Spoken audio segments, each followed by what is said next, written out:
Nelson, alcoholic addict. It's not my real name. That is my pen name here at LOL Sober. I was going through an old duffel bag of mine the other day, and I came across a funeral card of a recovery friend who did not make it. So a few years ago, he was the first person I'd ever gotten really close to in sobriety who died from the disease, and it was heartbreaking. It was apparently heartbreaking enough that I saved that 5-6 years ago, later.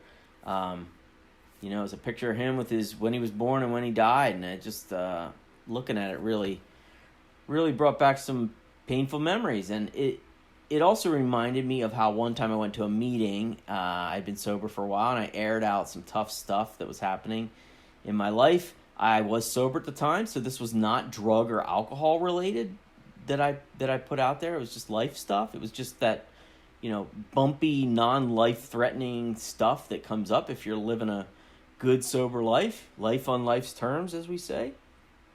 So afterward, I air all this stuff out at the meeting, and afterward this old timer comes up to me, and he has this very solemn look on his face, and he leans in and he says, "Hey, at least you're not dead. You got that going for you, don't you?" And he broke into a big smile, and so did I. For some reason it helped in the moment. And then I also noticed that I had a couple meetings recently where people were coming back after a relapse, and those stories they share, very harrowing, very terrifying.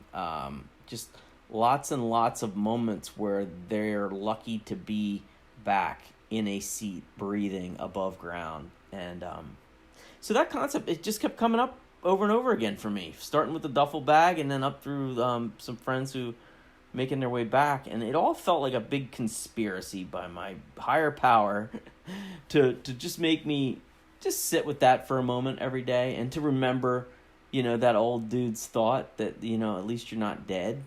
I will say that's a very low bar for gratitude every day, but it's also true. I'd ask anybody listening to this or reading it who might be struggling today, take a minute, count up the number of times you might have died earlier in your life or hurt someone else. For me, I can't even come up with an accurate count. I know I overdosed many, many times, got violently ill from interactions of drugs and alcohol many, many times. And I'll read sometimes about somebody who dies and the autopsy comes back and the amount of stuff in their system. I'm like, oh my God, that was like a Wednesday afternoon lunch break for me back in the day. Like, geez, that could have been me for sure.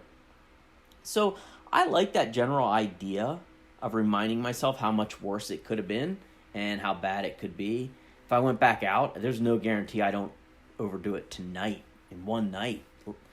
Throw in 3 days, 7 days, 10 days, however long it would go.